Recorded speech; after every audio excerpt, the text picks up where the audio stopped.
Danika Dallam, and I'm here to talk to you about all natural home products. So a couple of years ago, I found out and was introduced to a different way of living, and I learned on average, women apply over 300 chemicals to their bodies a day, and men, who don't use as many products as some of us, on average 85 different chemicals to their bodies a day. And so when you hear different chefs and things like that, they talk about eating organic because you don't want to be eating foods that have all of these pesticides and herbicides and things like that on them. That also comes into play when you look at how you clean your house and products you apply to your skin or your laundry. So over the last couple years, I've been looking for ways to do things a little more organic and all natural in our home. So today I'm going to teach you how to do a couple things that I use around the house. The first is hand lotion, because we have all been washing our hands so much. We're looking for a way to re-moisturize our skin because we're depleting those moistures. What I want to start out with, this recipe has aloe gel. So you can buy aloe vera gel, like Amazon. I think Leg Up Farms may actually carry this. Actually, Leg Up Farms carries a lot of these products. So does Giant now. I think even Wise, I've seen them like in their natural organic aisles. So you can buy it already prepackaged, or someone at church left out little baby aloe vera plants. I think it was like last spring, so I picked up a couple, and now I have these amazing healthy aloe vera gel that I can get from my aloe vera plants. So I want to show you very quickly. Why don't you come zoom in here? So I just sliced off the top, and you take a spoon. So here you can see I have some of the gel that I've already harvested. And once you slice the top off, you just take a spoon, and you can see it's very slippery and slimy, but that is also what helps, like if you have burns and things like that. It's very, very healthy for your skin. So our first ingredient is going to be the aloe vera gel. So we're going to put that in here, and that is 1/4 cup. So if you're doing it with the plant, you're going to be harvesting for quite a while. You're going to need a good sized plant for that. The next ingredient is shea butter, and I use just organic shea butter, and that is 1/2 cup. Now, shea butter is a little bit more finicky. But again, this is, I never knew what shea butter was. Apparently, it's from a tree. I'm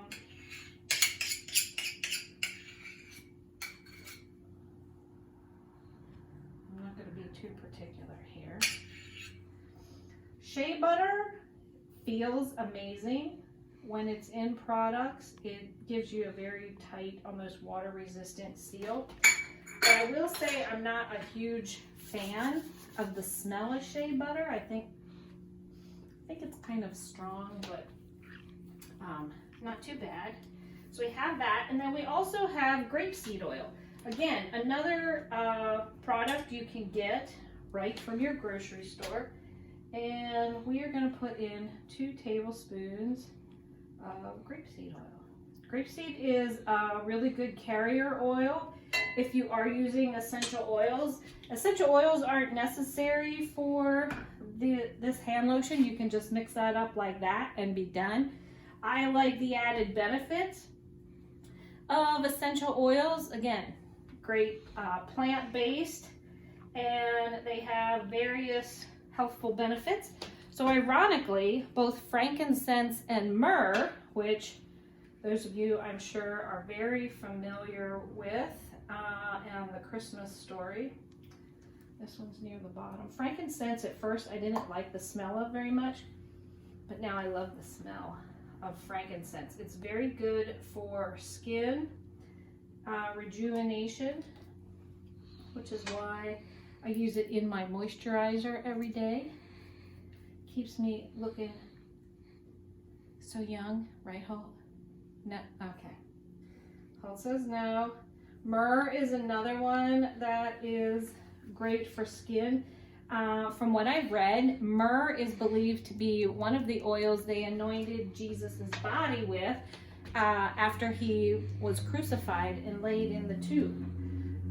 Geranium, this is a potent one. It is so strong and very floral, and I don't use very much of the geranium just because it makes my nose twitch. Lavender is also very good. It's very calming and very good for skin. I like to use a lot of essential oils. This one is patchouli. Patchouli. Don't think of all the hippies when you think of patchouli.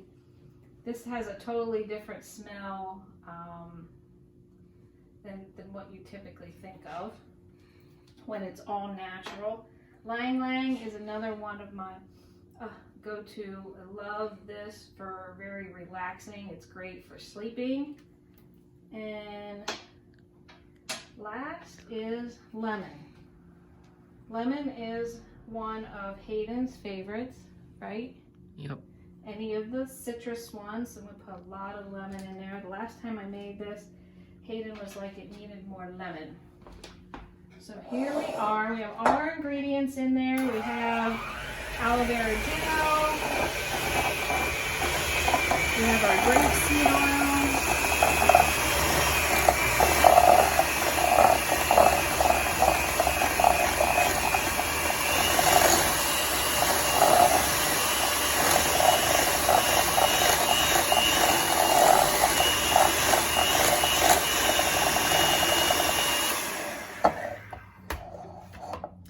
Now I have that mixed up. I also like to use vitamin E oil, which is another, let me get a little bit more of that. I just like to put probably about 2 teaspoons or so of vitamin E oil. Again, just kind of strengthens that skin.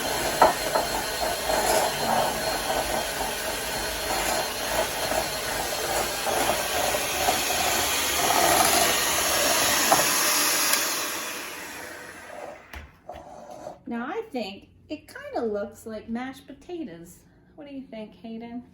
Yeah. Yeah. Okay. So talkative, our man of many words.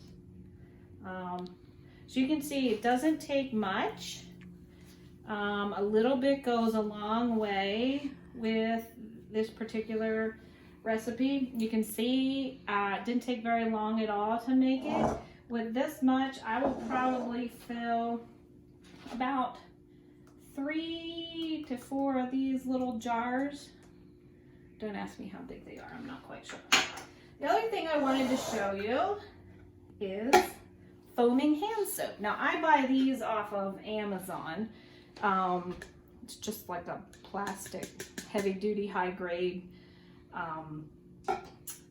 foaming hand soap container. Or if you have an empty one at home, again, very easy to do this. We're going to start with our Castile soap, and I'm just going to dump it right in here directly, and that is 5 tablespoons. Again, you can get this. I saw this at Leg Up Farms the other day when we were there. Same with the Shea Butter. 3, 4, and 5. This also gets the grapeseed oil, and we have, again, 2 tablespoons of grapeseed oil.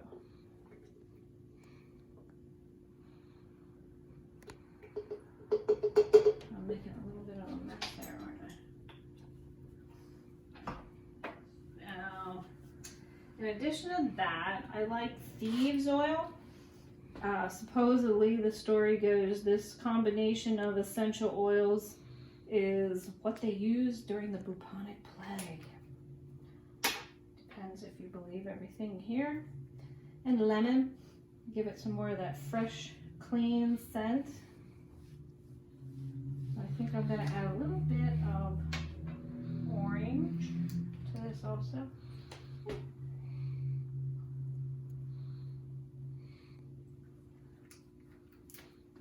You don't need very many drops. It doesn't take very much. And then the last thing we're gonna do is fill this with distilled water until it's right around 3/4 filled.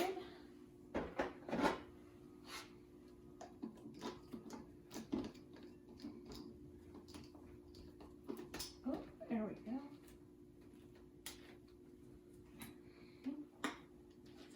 Give it a good shake. And there we go. Now we have some homemade soap. All the doctors and nurses out there can tell me if I'm doing this right or not. Hold on, let me rinse. All right, and the last thing I want to talk to you about, if you have dogs or carpet, it's that time of year. Your dog's all muddy and wet and smelly. One of the things I like to do, this is just a mason jar. I punched holes in the top and I filled this. All it is baking powder. That's all it is. No, I'm sorry, baking soda. And then I just add a couple drops of essential oil to it.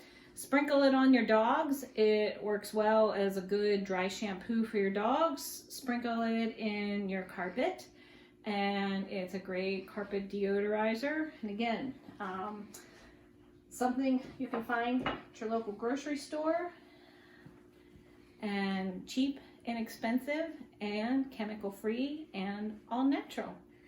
Thanks for visiting with us today.